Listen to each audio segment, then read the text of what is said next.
प्रारब्ध के सभी दर्शकों को मेरा नमस्कार। मेरा नाम है संदीप आर.के. सिंह और आज हमारे साथ हमारा सौभाग्य कि आज हमारे साथ हैं श्री श्रीरंग जी। सर बहुत बहुत स्वागत है आपका। बहुत बहुत धन्यवाद और मुझे प्रारब्ध पर बुलाने के लिए आपका हार्दिक धन्यवाद। आपको और आपके दर्शकों को सादर नमस्कार जी। सबसे पहले दर्शकों आप सबको भोजशाला मंदिर वापस पाने की वहां पर पूजा पद्धति शुरू हो गई है, इसकी बहुत बहुत बधाई, सबको ही बधाई। और मैं इसी संबंध में श्रीरंग सर से बात करना चाहता हूं, पर उनका एक संक्षिप्त परिचय भी आपके साथ साझा करना चाहूंगा।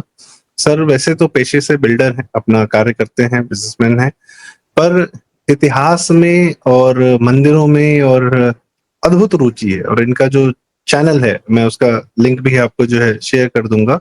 चैनल नाम एक बार सर आप अपने मुंह स्वयं बता दें, आपके यूट्यूब चैनल। वयम भारतम। वयम भारतम।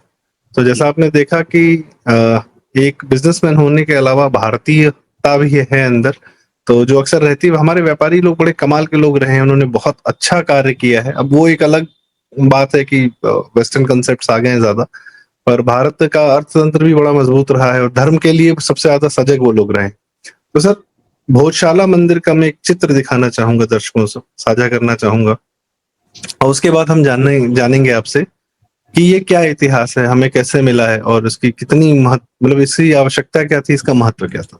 दर्शकों ये देखिए, ये देख के आपको क्या लग रहा है? पहली में से ये आपको किसी भी लिहाज से मस्जिद दिख रही है क्या?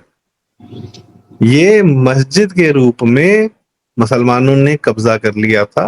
और मैं अपने वर्ड्स जो है मिन्स नहीं करूंगा, और एक उनका तंत्र होता है, वो उस तरीके से अपने कोर्ट में, और फिर बाकायदा कोर्ट में लड़ाई लड़ी गई और हाई कोर्ट में चली। गनीमत है कि पिछली बार तो राम मंदिर का फैसला सुप्रीम कोर्ट से हुआ था, इस बार यह फैसला हाई कोर्ट से ही आ गया है कि यह मंदिर है। आप इमेज देखें और अब हम सर से जानना चाहेंगे, सर क्या है इतिहास इसका, कैसे देखें इसको? इसका इतिहास देखने के लिए काफी पीछे जाना पड़ेगा। राजा भोज थे, पालवा के राजा, और उन्होंने लगभग 1034 माना जाता है लगभग कि उस समय ये मंदिर बनवाया।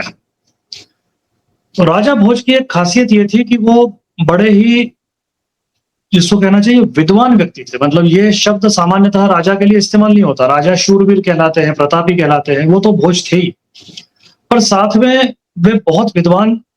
उनके द्वारा अनेक किताबें लिखी गई। माना जाता है कि करीब 80 किताबें उन्होंने लिखी और करीब 55 किताबें तो आज भी उपलब्ध है। और बाकी पुस्तकें जो हैं उनके उल्लेख समकालीन लिटरेचर में मिलते हैं जो उनके द्वारा लिखी गई थी। और वो इतने विभिन्न विषयों पर है कि आश्चर्य होता है कि ये एक व्यक्ति ने लिखी है, पर यह भी उल्लेख है कि वो इतनी अलग अलग कलाओं में प्रवीण थे। तो जैसे उनकी एक समरांगण सूत्रधार पुस्तक है, which is on civil engineering, और उसमें पूरी किताब में 2 खंडों में उन्होंने सिविल इंजीनियरिंग को इतने विस्तार से समझाया है कि विश्वास नहीं होता। संस्कृत में है, श्लोकों के अंदर सारी बात कही गई है और उसमें बताया गया है कि आपको अगर इस हाइट की बिल्डिंग बनानी है तो उसका बेस कैसा होना चाहिए, उसमें कौन सा पत्थर होना चाहिए, उसमें कितना थिकनेस होना चाहिए, सारी एक एक डिटेल जो स्ट्रक्चर की होती है वो सारी उन्होंने उसमें समझाई है। मूर्ति कला के प्रोपोर्शंस बॉडी के कैसे होना चाहिए वो सब उन्होंने बताया, बहुत डिटेल में सारा वर्णन है। ही रोट ऑन ज्योतिष, ही रोट ऑन एस्ट्रोनॉमी, तो बहुत अलग अलग इस पे उनके ग्रामर पे उन्होंने लिखा। तो बड़े विद्वान व्यक्ति थे और शिक्षा के ऊपर उनका बहुत जोर था। ऐसा कहा जाता है कि उनके राज्य में एजुकेशन का लेवल बहुत ऊपर था। मतलब करीब करीब पूरी प्रजा एजुकेटेड थी and he was very keen कि शिक्षा का प्रसार सही होना चाहिए। नेचुरली उन्होंने कई स्कूल विद्यालय बनवाए और उसमें से एक विद्यालय उन्होंने धार में बनवाया। धार जो है ये इंदौर से कुछ 60-65 किलोमीटर दूर है और वहां पर ये उन्होंने एक यूनिवर्सिटी जैसी बनवाई। और जैसा कि अपने यहाँ कॉमनली होता है, वहां पर एक मंदिर भी बनाया। उस मंदिर में ये वाग देवी की प्रतिमा स्थापित की गई। बहुत सुंदर प्रतिमा वाग देवी की वहां पर बनी हुई थी। और वाग देवी कुछ लोग इसको माँ सरस्वती से भी जोड़ते हैं। सरस्वती का ही एक नाम वाग देवी भी है। और ये भी मैं बता दूं कि ये भोजशाला नाम जो आज लिया जा रहा है, ये तो बहुत रिसेंट डेवलपमेंट है। यानी ये तो मुश्किल से 100 साल पहले एक आर्कियोलॉजी के अधिकारी थे, उन्होंने जब ये सब देखा और जब उनको ये समझ में आया कि ये तो विद्यालय या यूनिवर्सिटी हुआ करती थी, तो he started calling it Bhojshala. पर उसके पहले जो पुराने इंस्क्रिप्शंस में इसका नाम मिलता है, वो शारदा सदन, सरस्वती सदन, इस तरह से मिलता है। तो वो पूरा परिसर ही माँ सरस्वती को समर्पित था और अध्ययन अध्यापन के लिए था। तो ये सिलसिला चला 200-300 साल। 1305 में अलाउद्दीन खिलजी ने मालवा पर कब्जा किया और उसने इसको ध्वस्त कर दिया, इस परिसर को। और वहां पर उस समय उसने सिर्फ इसको तोड़ फोड़ के ध्वस्त कर दिया, जैसा कि उनका चलन था। विदेशी आक्रांता जो ये इस्लाम वाले आते थे, वो यही करते थे सब जगह। उसके बाद आगे आने वाले फिर मालवा पर करीब करीब अगले मुगलों के आने तक एक खिलजी और इस तरह के एक दो सल्तनतों का वहां पर जोर रहा। और उन्होंने एक दो बार प्रयास भी किए छोटे मोटे कि यहाँ कुछ मस्जिद वगैरह बने, लेकिन वो ज्यादा सक्सेसफुल नहीं हुए। फिर महमूद खिलजी ने यहाँ पर एक मकबरा बनवाया इस प्रेमाइसिस के जस्ट बाहर सटा हुआ, और वो मकबरा कमाल मौला का मकबरा कहा जाता है। हालांकि एक बात ये भी कही जाती है कि कमाल मौला की मृत्यु तो अहमदाबाद में हुई थी और उस नाम से उनका एक मकबरा वहां पर आज भी बना हुआ है, और समाउ यहाँ पर भी वो बनाया गया। और उसके बाद फिर थ्रू आउट मुगलों का शासन रहा इसके 200-300 साल बाद से। करीब करीब 1730-32 के आसपास आकर मराठों ने ये मालवा के ऊपर अपना आधिपत्य जमा लिया। और जैसा कि हमको मालूम है कि सिंधिया, होलकर, ये उन लोगों ने फिर मालवा में अलग अलग एरिया बांट के उनके इन लोगों को राइट्स दिए टैक्स कलेक्शन के। उसमें धार जो है वो पवार फैमिली के पास गया। तो फिर पवार लोगों की वहां पर एक तरह से डायनेस्टी आप कह सकते हैं आगे चलकर बन गई। इस पूरे थ्रू आउट इसमें कहीं पर भी इस प्रेमाइसिस में नमाज पढ़ी जा रही थी ऐसा कोई उल्लेख इतिहास में कहीं नहीं मिलता है। और जब कभी उसका उल्लेख हुआ तो वो अलग अलग शब्दों में उसका उल्लेख हुआ, लेकिन मस्जिद के रूप में कोई ऐसा उल्लेख है नहीं, और नमाज वहां पढ़ी नहीं जाती थी। 1909 में ये जगह, ये परिसर, चूंकि तब तक अंग्रेज आ गए थे, और अंग्रेज ने, वैसे तो अंग्रेजों ने प्रिंसली स्टेट बना दी थी बहुत सारी जगह पर, धार वाज वन ऑफ देम, लेकिन उन्होंने आर्कियोलॉजिकल सर्वे ऑफ इंडिया ये विभाग बना लिया था, और इन स्टेट्स के अंदर के कई जगहें जो है वो इस विभाग के पास रहती थी। तो ये जो परिसर था, ये परिसर एएसआई के पास चला गया 1909 में। तो प्रॉपर्टी एएसआई की हो गई। अब 1935 में फिर इस दरमियान मुस्लिम वर्ग ने वहां पर मांग की कि हमको नमाज पढ़ना है। एक लोकल लेवल पर स्थानीय जनता में एक कहानी ये भी चलती है कि वहाँ ये जो पवार राजा थे वो कुछ, उनका स्वास्थ्य खराब था, तो उनके लिए सभी समाज के लोग जो है प्रार्थनाएं कर रहे थे। तो मुस्लिम समाज ने भी कहा हमें भी करना है, हमारे पास जगह नहीं है। तो उसके चलते या जैसे भी हो, लेकिन हाँ एक आदेश निकला पवार सरकार की तरफ से कि आप यहाँ पर नमाज पढ़ सकते हो इस प्रेमाइसिस के अंदर। अब मजे की बात यह है कि ये ऑर्डर जो है ये पवार सरकार का है, पर परिसर तो एएसआई का था। तो सही मायने में पवार सरकार ये आदेश देने के उनके पास वो पावर्स ही नहीं थे कायदे से, पर फिर भी उन्होंने वो दिया और वहां पर फिर नमाज पढ़ना चालू भी हुआ। और फिर उस चीज को लेकर ही कहीं ना कहीं हिंदू समाज में रोष भी रहा कि यहाँ पर नमाज पढ़ना चालू हो गया है रेगुलरली। फिर उसको लेके दावे या कुछ घटनाएं घटती रही। 1962 में एक सिविल सूट दायर किया गया एक मुस्लिम व्यक्ति के द्वारा, टाइटल के लिए कि ये मस्जिद हमें सौंप दी जाए और 5 वक्त की नमाज का हमें अधिकार दिया जाए और हिंदू पूजाओं बंद हो जाए। तब उस समय ये जब सूट लगा तब तो नेहरू जी की सरकार थी 62 में। और जैसा कि एक सिस्टम होता है, अगर कोर्ट में कोई व्यक्ति कुछ सूट लगाता है तो जो सामने वाले पक्ष रहते हैं उनसे कोर्ट जवाब मांगती है।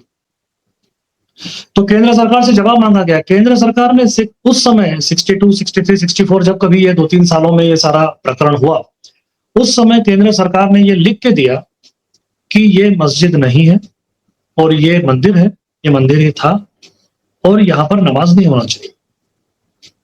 ये जब सेंटर ने क्लियरली लिख के दिया उस समय की कांग्रेस सरकार ने, तो उसके बाद केस को इन लोगों ने परस्यू नहीं किया, जिसको कहते हैं एक्स पार्टी डिसीजन, जिसको आप प्रस्तुत नहीं होते वहां पर, तो एक्स पार्टी डिसीजन में वो केस डिसमिस हो गया। उसमें ऐसा वर्डिक्ट नहीं आया कोर्ट की तरफ से कि वो अगर शायद केस लड़ा जाता प्रॉपरली तो हो सकता है कि ये वर्डिक्ट जो आ जा रहा है ये उसी समय आ जाता, क्योंकि तब भी सेंट्रल गवर्नमेंट का स्टैंड तो यही था। जी, दे प्लेड स्मार्ट ये कह सकते हैं, क्योंकि सेंट्रल गवर्नमेंट का तो स्टैंड क्लियर था उस समय। तो फिर और हाँ, वो सेंट्रल गवर्नमेंट का जो भी उन्होंने बात कही थी वो कोर्ट को अब उन्होंने एक जानकारी दी थी, वो एक गाइडलाइन नहीं थी, वो एक ऑर्डर नहीं था ना। सेंट्रल गवर्नमेंट मेरे ख्याल से थ्रू एएसआई, क्योंकि एक्चुअली पार्टी इन फ्रंट तो एएसआई थी, तो उनका ये कहना था और वही स्टैंड चलता रहा एक तरह से गवर्नमेंट के लेवल पर कहे तो। 80s 90s तक आते आते फिर थोड़ा सा एक तरह से ये कहें कि पॉलिटिकल परिदृश्य बदलने लगा, वोट बैंक की राजनीति अपने यहाँ हावी हो गई, वो कारण हो सकता है।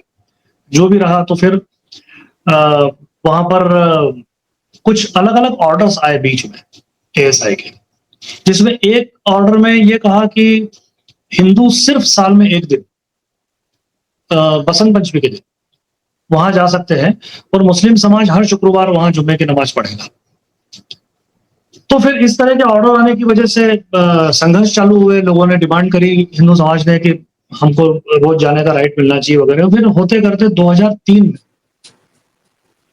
एक ऑर्डर दिया एएसआई ने, जिसमें ये कहा गया कि ये जो बीच के ऑर्डर्स थे, इस दौरान आम आदमी की वहां पर एंट्री ही नहीं थी।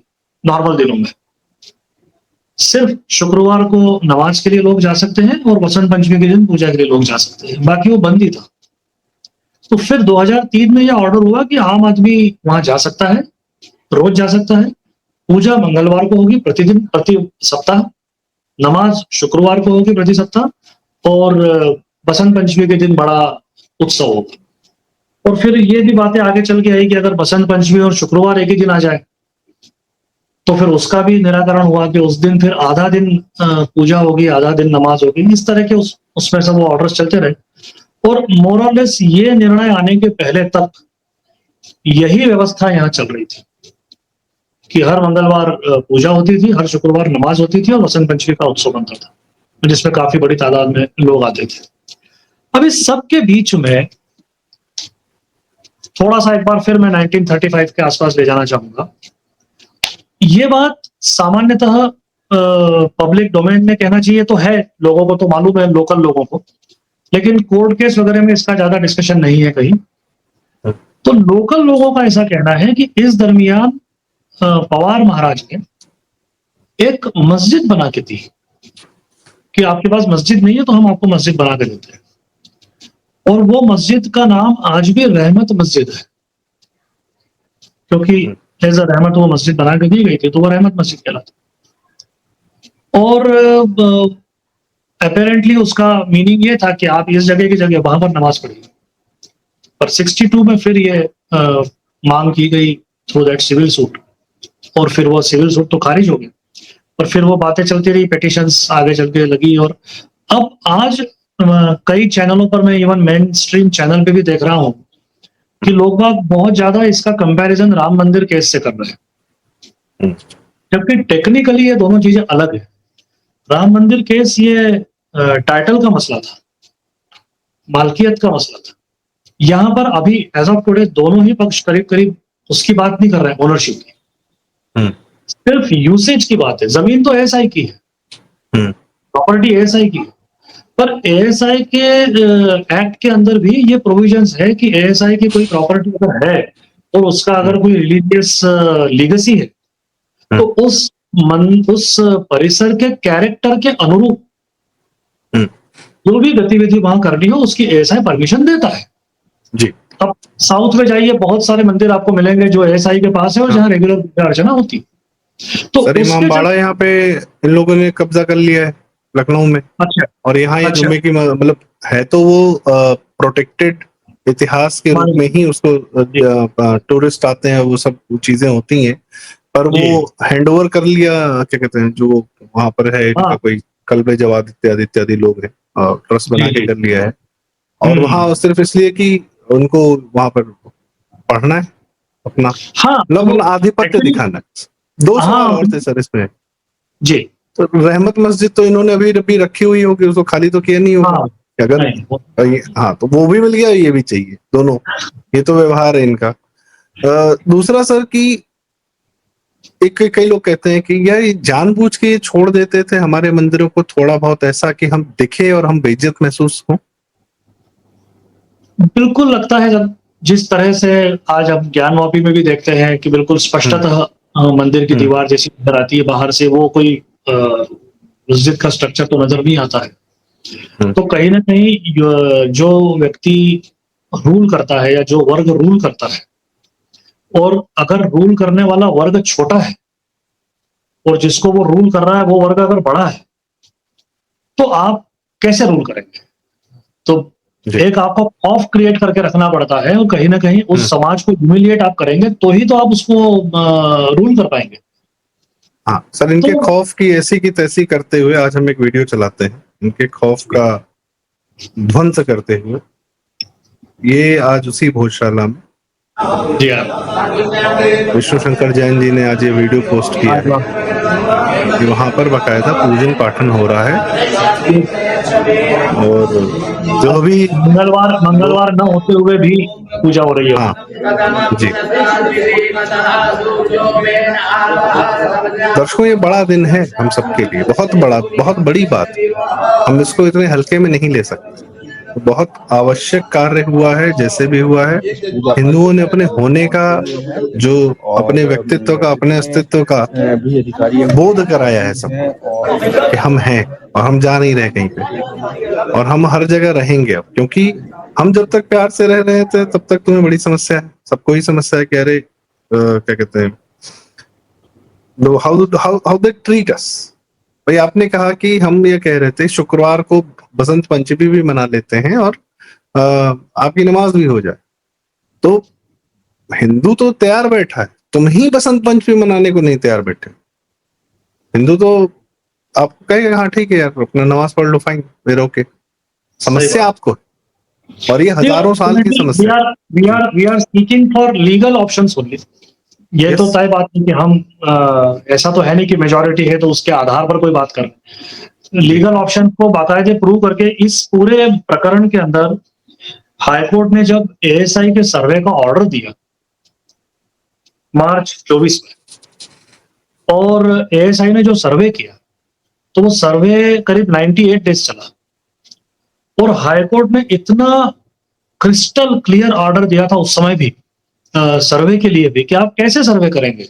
तो आपको सारी टेक्नोलॉजीज यूज करना है, उन्होंने टेक्नोलॉजीज के नाम तक दिए थे कि ये स्कैनर वैनर यूज करके, कार्बन डेटिंग यूज करके आपको इसका सर्वे करना है। आपको परिसर के अंदर ही नहीं, परिसर के बाहर भी 50 मीटर की पेरीफेरी के अंदर आपको सर्वे करना है, खुदाई करना है, keeping the structure intact of course, उसको नुकसान पहुंचाए बगैर आपको ये सब करना है। उस पर भी हाईकोर्ट के ऑर्डर के बाद में ऑब्जेक्शन आया, सुप्रीम कोर्ट में गए, सलमान खुर्शीद साहब ने वहां पर प्लीडिंग की थी कि ये रोक दिया जाए सर्वे का ये आदेश। कांग्रेस का, ये जो कांग्रेस वाला जो विदेश मंत्री था, जी कानून जी मंत्री था, ये वही है जो वकील है ना सुप्रीम कोर्ट के, मुरादाबाद या कहीं पर एमपी बनने, विदेश मंत्री फर्रुखाबाद थे में हाँ एमपी बनने की हाँ प्रक्रिया में इस पे फंड्स के एम्बेजलमेंट का, इस पे और उसकी बीवी पे भी आरोप लगा था। अच्छा ओके और इसने किताब लिखी थी सर 1984 के बाद में, हाँ 1984 दंगों के बाद में, कि मुस्लिम्स आर वेरी हैप्पी कि सिखों के साथ ये हुआ है। He oh wrote man this. हाँ हाँ। So I guess he's जबकि मेरे को तो लगता है कि इनके फादर भी शायद सोनिया गांधी का फॉरेन चहेता, सोनिया गांधी को हाँ रोते हुए किसी ने देखा है तो सलमान खुर्शीद ने देखा। जी और मुझे अगर सही याद है तो इनके फादर भी मंत्री थे अपने यहाँ। हाँ हाँ, सब सर डायनास्टी तो है सारे के सारे। हाँ, अगर मुझे सही। हाँ तो जी। इन्होंने उसका भी विरोध किया था कि सुप्रीम कोर्ट से कि स्टे ले लें इस पे या इसको रुकवा दें। सुप्रीम कोर्ट ने स्टे तो नहीं दिया, पर सुप्रीम कोर्ट ने ये जरूर कहा कि हमारे यहाँ मतलब सुप्रीम कोर्ट में इस पर्टिकुलर चीज की सुनवाई होने तक सर्वे भले ही हो जाए, सर्वे रिपोर्ट ओपन न की जाए। और फिर सुप्रीम कोर्ट ने बाद में कहा कि नहीं, सर्वे होना चाहिए और सर्वे रिपोर्ट के आधार पर फैसला दीजिए। हाई कोर्ट को परमिशन दी, उसके बाद फिर केस आगे बढ़ा। एंड दिस वाज तो वो व्हिच जो ईयर सर? सर्वे, जी, ये किस साल में हो रहा था? ये जो 2024। 24। तो जुलाई 2024 में सुप्रीम कोर्ट ने सॉरी एएसआई ने अपनी रिपोर्ट पेश कर दी थी। और वो जो रिपोर्ट है वो इतनी कॉम्प्रिहेंसिव रिपोर्ट है, वो करीब 2200 पेज की रिपोर्ट है जो एएसआई ने सबमिट की है। और उसमें सारे एस्पेक्ट्स उन्होंने कवर किए। अच्छा, उसमें दोनों पक्षों का एक एक रिप्रेजेंटेटिव भी फुल टाइम वहां पर प्रेजेंट थे। वीडियोग्राफी हुई उस पूरे सर्वे की। एक मुस्लिम पक्ष का प्रतिनिधि, एक हिंदू पक्ष का प्रतिनिधि, वो सब वहां उपस्थित रहते थे। तो ट्रांसपेरेंट सिस्टम था, ट्रांसपेरेंट वे से वो सारी सर्वे की प्रक्रिया पूरी हुई। और उसमें फिर वहां पर जो शिलालेख मिलते हैं, इंस्क्रिप्शंस जो वहां उपलब्ध है, वहां पर जो सिक्के मिले हैं, वहां पर जो पत्थर, जैसा अभी आपने बताया कि वही पत्थर, तो वहां पर कई पत्थर ऐसे थे जो फर्श में यूज किए गए थे। उन पत्थरों को जब देखते हैं तो उनके पीछे के हिस्से पर या जैसा भी है, उस पर भी संस्कृत के अंदर, प्राकृत के अंदर चीजें लिखी हुई है, श्लोक लिखे हुए हैं, या संस्कृत की ग्रामर, चूंकि ग्रामर स्कूल था तो संस्कृत की ग्रामर फर्श पे लगाए हुए पत्थरों में, फर्श पे लगाए हुए पत्थरों में ये है। स्तंभ के पत्थरों में छोटे छोटे भगवानों की मूर्तियों की मूर्तियां हैं पत्थर पे ये करी हुई। उनको प्रयास किया गया है नष्ट करने का, लेकिन वो पूरे नष्ट नहीं हुए हैं। समझ में आ जाता है कि ये भगवान की मूर्ति है, गणेश जी की है। और कई शब्द ऐसे मिले हैं वहां, क्योंकि पूरा तो पढ़ने में आता नहीं है जो इंस्क्रिप्शंस लिखे हुए हैं, पर कामदेव है या कमल है या ऐसे जो जो टिपिकल हिंदू उसके शब्द है, वो कुछ कुछ वहां पढ़ने में आते हैं। तो ये शिलालेखों के आधार पर, कार्बन डेटिंग के आधार पर, सिक्कों के आधार पर, वहां जो मूर्तियां मिली है उनके आधार पर, वो जो स्ट्रक्चर का सिस्टम है उसके आधार पर, क्योंकि ऊपर का जो स्ट्रक्चर बना है वो बाद का है, लेकिन जो नीचे का मेन स्ट्रक्चर है वो वही पुराना है।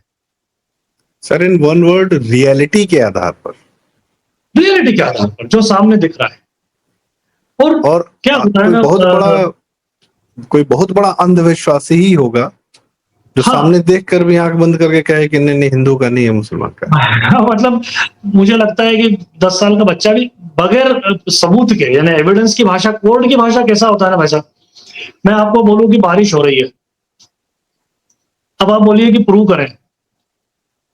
अब प्रूव करने की जब बात आएगी तो पहला प्रश्न तो आएगा कि बारिश की परिभाषा क्या है,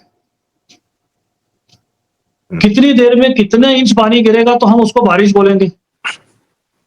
फिर उसको प्रूव करना है कि ये इतना इंच हुआ, फिर वो सैटेलाइट की तस्वीर, फिर वो, तो प्रूव करना एक बहुत अलग बात होती है। सत्य भले ही सामने दिख रहा हो, लेकिन उसको, पर यहाँ वो एविडेंसेस भी सामने थे, और वो इस एएसआई की सर्वे रिपोर्ट से वो बड़ी मजबूती के साथ कोर्ट के सामने रखे गए। उसके बाद में जब सुनवाई चालू हुई, फिर कोर्ट ने दोनों पक्षों को मौका दिया अपनी अपनी बात कहने का इस सर्वे रिपोर्ट के आधार पे। और उसके बाद माननीय जज स्वयं धार गए। उन्होंने ये सब सुनने देखने के बाद कहा कि एक बार हम भी जाना चाहते हैं। तो जज साहब स्वयं, मतलब मैं कोई लीगल पक्ष का आदमी नहीं हूं, मुझे कोई बहुत ज्यादा इन चीजों का आइडिया नहीं है, पर मुझे नहीं पता ये कितना कॉमन है कि नहीं निकलते सर, नहीं स्वयं, निकलते। हाँ, स्वयं जज साहब जो है वो कहीं जाकर और कोई मुआयना करे किसी जगह का, इवेंट। यही काम सुप्रीम कोर्ट ने कर लिया होता तो राम मंदिर भी तो तत्काल फैसला आ गया होता। ये एक बार बस जाना ही, और काशी में जो फंसे हुए लोग हैं भाई, बस एक बार जाके देख तो लो। करेक्ट जी। तो जज साहब भी वहां गए, उन्होंने भी देखा, उन्होंने भी सत्य पाया होगा उन चीजों को, तभी आज ये फैसला आया। तो इसलिए अब ये भी जो फैसला आया है ये बड़ा ही, जिसको कहना चाहिए क्रिस्टल क्लियर, इस पे कहीं कोई एम्बिग्विटी फैसले के अंदर नहीं है किसी भी प्रकार की। जी। और इवन उन्होंने कहा है कि आपको मस्जिद बनाने के लिए आप दूसरी लैंड सरकार से ले लीजिए, मांग लीजिए। निर्देश नहीं दिए हैं सरकार को, पर कहा है कि ये आप सरकार से कर सकते हैं बातचीत। तो मस्जिद बनाने के लिए आप चाहें तो लैंड ले लीजिए।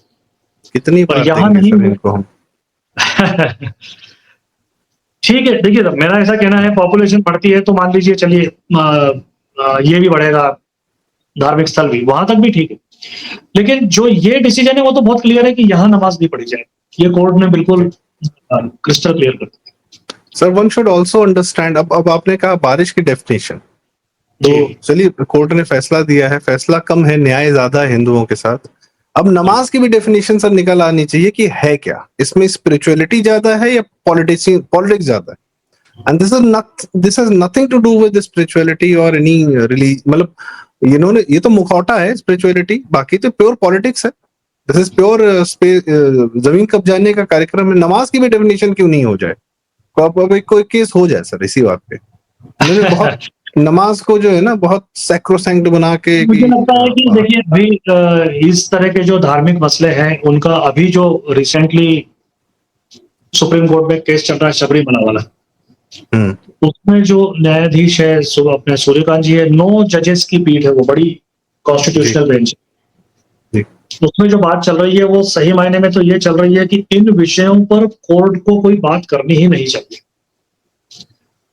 और फ्रैंकली मैं इस बात का आदमी हूं। कल को आप बोलोगे साहब कि आप आज मान लीजिए गुरुद्वारे में सिर ढक के जाना है, मंदिर में हम पैर में जूते पहन के नहीं जाते या कोई भी फुटवेयर पहन के नहीं जाते। अब कल को कोई इसको चैलेंज कर दे कि साहब मेरे को तो जूते पहन के जाना है या मैं तो गुरुद्वारे में सिर ढक के नहीं जाऊंगा, तो ये डिसीजंस कोर्ट को लेने के नहीं है, ऐसा मुझे लगता है। इस तरह के ये एक अलग मैटर था। अपना जो कहीं किसी जगह का इस्तेमाल करना, definitely it's a legal matter. किसी जगह की मालकियत साबित करना, ये भी लीगल मैटर। लेकिन मेरे धर्म के अंदर जो मेरी आस्थाएं हैं उसको मैं मानूं, ये मुझे लगता है कोर्ट को इससे दूर रहना चाहिए। ये तो अपने समाज, कोर्ट्स बड़ी कन्वीनियंटली दूर रहती हैं और फिर पास आ जाती हैं। वो उनके हिसाब से जहां सबरीमाला का केस सुन रहे हैं और हाजी अली दरगाह का जब केस गया था तो उठा के फेंक दिया था। बिल्कुल सही। हेट स्पीच के नाम पर उदयनिधि स्टालिन क्या क्या बोलता है उसका स्वतः संज्ञान नहीं लेती कोर्ट, वो चल जाता है। अब वो देखिए, he has safely played this time inside the house, ताकि कोई झंझट नहीं हो। हाँ जी। और क्या बोले, अब जिस स्टेट में आप के 10 साल से राज कर रहे थे, जहाँ के 80% पॉपुलेशन जिस मत को मानती है, जिस धर्म को मानती है, आप कह रहे हैं उसको इरेडिकेट कर दो। अनबिलीवेबल। नहीं, it's not, भाई sir, they have been doing this for thousands of years. Jerusalem से निकले पूरा यूरोप की सभ्यताएं मिटा दी, रोमन, ग्रीक और पागन बोल के महिलाओं को जला दिया, सब कर दिया। साउथ अमेरिका, नॉर्थ अमेरिका मिटा दिया, भारत में भी तो वो तो हैबिट, अपनी आदत अनुसार वो बात कह रहे हैं। वो कौन सा वो तो वही कर रहे हैं जो करते आए, वही कह रहे हैं। आई थिंक हमको क्लैरिटी होनी चाहिए कि okay, you should not let these kind of people get into places of power over Hindus. You are putting them in power. Yeah. खैर, that's another thing. तो सर आपने बहुत डिटेल में आज हमें, मतलब जी, कोई और इससे संबंधित बात हो तो सर बताएं फिर। 2 मिनट और मैं ले लूं आपके। हाँ जी, प्लीज। मुझे ऐसा लगता है कि मैं इस माध्यम से थोड़ा सा 1-2 शब्द राजा भोज के बारे में बोलना चाहूंगा। Please sir. क्योंकि मुझे ऐसा लगता है कि उनके बारे में जितनी जानकारी होना चाहिए उतनी जानकारी है नहीं समाज में। तो बहुत अद्भुत व्यक्तित्व उस व्यक्ति का था, बेहद विद्वान व्यक्ति। जैसा मैंने शुरू में बताया कि कई किताबें उन्होंने लिखी, बड़ी डिटेल लिखी, वो उनकी विद्वत्ता का एक साइड था। कई नगर बसाए उन्होंने मध्य प्रदेश में, मांडू, धार, भोपाल, भोजपुर, मंडीदीप, ये सारे नगर राजा भोज ने बनाए थे। और उनका जो टाउन प्लानिंग था वो भी उन्होंने रिकॉर्ड किया हुआ है, बड़ा अमेजिंग टाउन प्लानिंग था। उनका जो वाटर मैनेजमेंट था उसकी मैं विशेष चर्चा करना चाहूंगा, क्योंकि वो उनको, मुझे लगता है, बाकी राजाओं से अलग करता है। तो हमारे यहाँ जो हम नदियों के किनारे हमारी सारी सभ्यता विकसित हुई शुरू से, और हमारे सारे नगर नदियों के किनारे बसते आए हैं। राजा भोज में तालाब बनवाए, और तालाबों के किनारे शहर बसाए, और वो तालाब बनाने के लिए उस जमाने में उन्होंने स्टॉप डैम बनवाए, वो आज भी है स्टॉप। और वो पूरा वाटर मैनेजमेंट, एक तालाब का जो एक्सेस पानी है, ओवरफ्लो है, वो दूसरे तालाब में जाएगा, इस तरह से पूरा वाटर यस। मैनेजमेंट था। और उसकी वजह से बाढ़ का भी खतरा प्रजा को नहीं रहता था और सूखे का भी नहीं रहता था। तो ये जो उस व्यक्ति ने क्रिएट किया था उस जमाने में, आज से 1000 साल पहले, इंजीनियरिंग और आर्किटेक्चर का नायाब नमूना है। और मुझे लगता है कि उन्हें, हालांकि अब मध्य प्रदेश सरकार ने भोज अकेडमी भोपाल में स्थापित की है और उसमें बहुत काम हो रहा है। उनके बारे में, उनके समकालीन लिटरेचर, उनका लिटरेचर, उनके बारे में जो भी इंस्क्रिप्शंस, जो भी जानकारियां मिल रही है, वो कलेक्शन चालू है, चल भी रहा है, काफी हद तक आ चुका है। उसी में से ये बहुत सारी जानकारियां बाहर आई जी। और जो उनके समय ये भोजशाला बनी, तो इसकी जो मूर्ति है ये वाग देवी की, ये तो अब लंदन में है, म्यूजियम में। क्योंकि जिन अंग्रेजों ने जब ये सब रूइंग्स देखे वहां पर, तो वो मूर्ति तो बहुत सुंदर थी, तो वो वहां उठा के ले गए, वहां म्यूजियम में रखी है। हम अब एज ए टूरिस्ट जाते हैं और पैसे दे के उसको देखते हैं, हमारे यहाँ से चुराई हुई मूर्ति को। तो ये स्थिति है। तो राजा भोज भी एक बहुत भारत के गौरवशाली इतिहास में अनेक ऐसे राजा हुए हैं, और उनमें से राजा भोज भी बहुत बड़ा उनका योगदान था हमारे समाज में। और सही मायने में एक तरह से ये भी है संदीप भाई की, जो हमारा स्वर्ण काल था, वो ये परमाणु के युग और ये जो सारा जस्ट ये अपने तुर्की और ये आक्रांता आने के पहले का जो समय था, पूरा समाज बहुत संपन्न था। और ये सारे वास्तु जो बने हुए हैं, ये उसी के राजा भोज के बनाए मंदिर हमारे पूरे इस क्षेत्र में, मालवा में, आज वहां निबिड़ जंगल है, और वो 8-8, 10-10 मंदिरों के क्लस्टर बने हुए हैं पत्थरों के। तो बहुत कुछ देखने जैसा है और बहुत उनका कॉन्ट्रीब्यूशन क्षेत्र।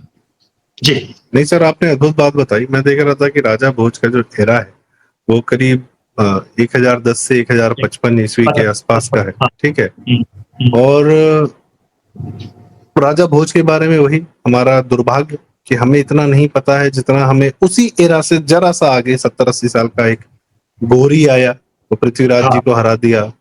तो वो पृथ्वीराज जी की भी कहानी हमें इसलिए बताई गई क्योंकि वो हारे, वो तो पराजित थे ना। जीते वो एक अलग है। हाँ, उनका क्या शासन था, क्या शानदार उनकी व्यवस्थाएं थी, वह सब के बारे में नहीं बताया जाता। उतना ही बताया जाता है कि जितना आपके मन को कमजोर किया जा सके।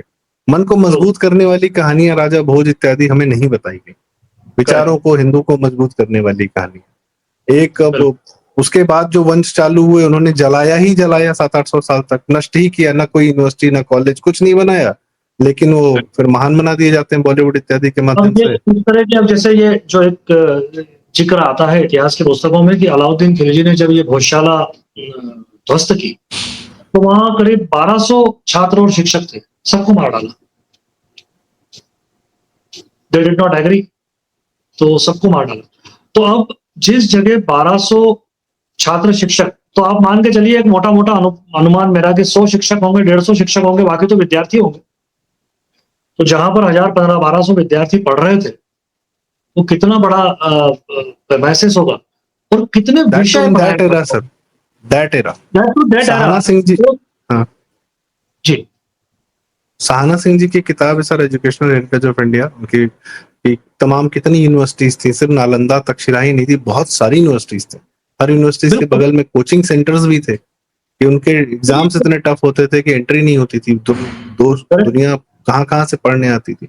और आपने जो भी बताया कि 1200 लोगों को जी सर, ये भी एक इम्पोर्टेंट चीज है कि एक ऐसी छवि क्रिएट कर दी गई है चित्रों के माध्यम से हमारे बीच के साहित्य में, कि भारत की पुरानी पढ़ाई, मतलब पेड़ के नीचे एक ऋषि बैठे हैं, उनके सामने ब्राह्मण बच्चे बैठे हुए हैं और उनको पढ़ाया जा रहा है। ये ऐसा बिल्कुल भी नहीं था। आज आप धर्मपाल जी की जो ब्यूटीफुल ट्री पुस्तक है उसको भी आप देखिए, तो वो रिसेंट हिस्ट्री की बात कर रही है। अगर हम उसके पीछे भी जाते हैं, राजा भोज की भोजशाला या इनके अन्य विद्यालयों के जो वर्णन है, तो जितने भी प्रकार के जिसको ट्रेड कह सकते हैं हम, कि कारपेंटर है या मूर्ति कला वाले हैं, ये सारा पढ़ाया जाता था। इसका बड़ा सिस्टमेटिक करिकुलम था। वो करिकुलम के माध्यम से बच्चों को पढ़ाया जाता था, पर जब ध्वस्त हो गए, आग लगा दी, तो वो सब नष्ट हो गया। सर वो सारा इन्हीं लोगों ने जहाँ जो जिन लोगों ने पढ़ाया, यहीं से जो पढ़े हुए लोग निकले, उन्हीं ने तो जाके अजंता एलोरा और वो कैलाश टेम्पल बनाया होगा। उसके बगैर कैसे हो सकता है? भोजपुर जो मैंने जैसा जिक्र किया जी कुछ देर पहले, राजा भोज का ही बनाया हुआ मंदिर है, और भोजपुर उस जगह का नाम है। और वो मंदिर कंप्लीट नहीं हो पाया। भोपाल से मुश्किल से मेरे ख्याल से 25, 30, 40 किलोमीटर दूर होगा, और वो कंप्लीट नहीं हो पाया। और बहुत बड़ा शिवलिंग है मंदिर के अंदर, और उसके चारों तरफ मंदिर बन रहा था। वो शिवलिंग मेरी निगाह में कम से कम 30-40 फीट का शिवलिंग होगा। वो शायद इंडिया का सबसे बड़ा या सेकंड सबसे बड़ा शिवलिंग है। वो मंदिर कंप्लीट नहीं हो पाया। उसके पास में एक रॉक है, वहां पर वो जो ड्राइंग, सिविल ड्राइंग, वो पत्थर में कुरेदा हुआ है उस पूरे प्रेमाइसेस के लिए। तो ये सिस्टम था। ड्राइंग तो हो गई सर, उसके बगैर इतना बड़ा कंस्ट्रक्शन कैसे कर सकते हैं? ये प्रेसिजन कैसे आ सकती है? वहां पर वो ड्राइंग रह गया क्योंकि वो मंदिर कंप्लीट नहीं हुआ। तो वो बताइए। आज भी देख सकते and this we were doing on stone, पत्थर, हैं। एग्जैक्टली। कि ये टिकेगा हजारों साल। आज जो भोशाला मंदिर है भी हजारों साल टिका हुआ है। वो सिविल इंजीनियरिंग जो आज भी लोग जो है तड़प रहे हैं जानने को कि 100 साल बाद, 150 साल बाद ये बिल्डिंगें मतलब ध्वस्त हो जाती हैं, क्या होता है। प्लस आपने बिल्कुल जो कहा ऐसी उनके। भीषण हत्याएं हुई, इट्स लाइक हाँ, कि आप गूगल का ऑफिस में घुसे, पूरा गूगल ऑफिस और उनका डेटा सेंटर जला दे, ध्वस्त कर correct, they. It's like that. Correct, बिल्कुल सेम, बिल्कुल कि सेम। आप जो भी नालंदा जलाई तो उस वक्त का गूगल ही था वो। हमारे इंदौर से करीब 100 किलोमीटर दूर, मेन रोड से कुछ 15-20 किलोमीटर अंदर एक जगह है, देव बल्डा बोलते हैं उसको। हमारी मालवी भाषा में बल्डा का अर्थ होता है छोटी हिल जिसपे जंगल है, उसको बल्डा बोलते हैं। तो वो देव बल्डा। अब वहां पर यही परमार राजाओं का 8 मंदिरों का क्लस्टर है, पत्थर के। और सारे पत्थर पूरे क्षेत्र में फैले पड़े हैं। इतनी खूबसूरत मूर्तियां, इतने खूबसूरत वो कॉलम, मंदिरों के ऊपर के कलश, और वो सारे बने हुए हैं। और एएसआई ने अभी उनमें से वो जिक्सा पजल जैसा सॉल्व करके और 2 मंदिर पूरे खड़े कर लिए हैं। आज वहां स्थिति यह है कि वहां पर चारों तरफ इतना घना जंगल है विंध्याचल का, कि वहां पर तेंदुए घूमते हैं रात को। अब आप सोचिए कि जिस जगह आज जंगल है, वहां मंदिर बनाने का तो कोई लॉजिक नहीं है ना भैया। तो किसी समय सर वहां नगर भी होगा, लेकिन वो जी नगर के जो मिट्टी और लकड़ी के मकान थे, वो तो इतने हजार साल में जंगल बन गए, पत्थर रह गया। सर, गोवा यहाँ हमारे लखनऊ से थोड़ा दूर 200 लखीमपुर खीरी है, वहां पर एक वो लखीमपुर के, मैं गया हूँ मेंढक लखीमपुर बन। खीरी फायदा से अच्छा, तो सोचिए एक बार। कैसे मतलब कि एक मेंढक बना, उसकी पीठ पर 2 मंदिर बने, हमारे 3 मंदिर बने। मैं गोवा गया था सर, वहां पे शेफाली वैद्य जी ने उनके अपने एक उसमें जिक्र किया था तांबड़ी सुरला का, कि वह हाँ, 1200 तांबड़ी साल पुराना मंदिर है, वो ऐसा सुरला। सुदूर जंगलों में है। इतना करेक्ट, सुंदर मंदिर, इतना प्यारा मंदिर है, वो सिर्फ इसलिए बच गया क्योंकि सुदूर जंगलों में था।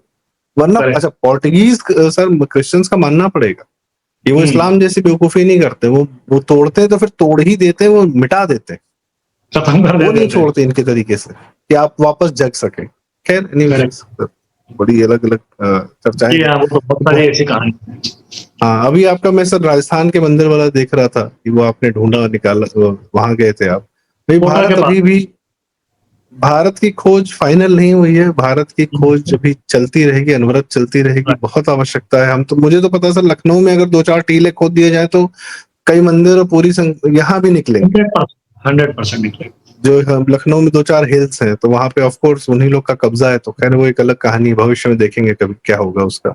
जी, तो जी। सर बहुत बहुत धन्यवाद, आज आपने हमें अपना बहुमूल्य समय दिया, अपनी जानकारी और अपने ज्ञान से हम लोग को माय मतलब my pleasure, my pleasure, absolute pleasure. नहीं sir, thank it was like अमृत बह रहा था। हाँ, मिल रहा यू। था। नहीं नहीं, आवश्यक था सर, मतलब इतना पता नहीं था। Thank you. प्रयास करते हैं हम लोग जानने का, लेकिन फिर भी नहीं पता रहता अभी अपने कितना देश कुछ में इतना जानना है, इतना है। जानने के लिए है हमारे देश में कि जी उसका कोई हिसाब नहीं है। तो जी अच्छा है, अच्छा जी। लगता है, इन विषयों पर बात करना भी लेकिन अच्छा अच्छा है। और सर नहीं, इस एरा में जीना हमारा कितना बड़ा सौभाग्य है कि लगता है। श्री राम आए हैं और अब उसके बाद हम क्या क्या देख रहे हैं। अनथिंकिबल था। सो अब क्या ही कहें। तो इसी के साथ आज की चर्चा का समापन। दर्शकों, आपको यह विषय कैसा लगा कृपया कमेंट्स में हमें जरूर बताएं। सर का चैनल वयम भारतम, मैं उसका लिंक जो है डिस्क्रिप्शन में डाल दूंगा, आप उसको जरूर फॉलो करें। और हम सर के साथ अन्य विषयों पर भी, अभी महारानी अहिल्याबाई होलकर जी पर और बहुत सारे मंदिर हैं अभी जिन पर बात करनी है, बहुत सारा इतिहास है जिस पर बात करनी है, सर के माध्यम से हम उन पर बात करने का लगातार प्रयास करेंगे। और यह भी जानेंगे कभी और कौन कौन से केसेस चल रहे हैं जिन पर वह भी कि वर्तमान में हमारा संघर्ष चल रहा है नहीं चल रहा है, एएसआई क्या करता है क्या नहीं करता, इत्यादि बहुत सारी बातें। तो इसी के साथ नमस्कार, प्रणाम, और कृपया यह वीडियो लाइक करें, शेयर करें। बड़ी जरूरी, बहुत काम की बातें की गई हैं, आपके माध्यम से दूर दूर तक जाएंगी, तो हमें भी बड़ा अच्छा लगेगा। और कमेंट्स में ये जरूर बताएं कि आप हमें कहाँ से सुन रहे हैं, किस जगह से सुन रहे हैं। तो इसी के साथ आज की चर्चा का समापन। श्रेयांक सर, बहुत बहुत धन्यवाद, नमस्कार, जय माँ वाग्देवी, जय माँ सरस्वती, जय राजा भोज जी। इसी के साथ नमस्कार, चैनल जरूर सब्सक्राइब करें, प्रारब्ध और वयम भारत।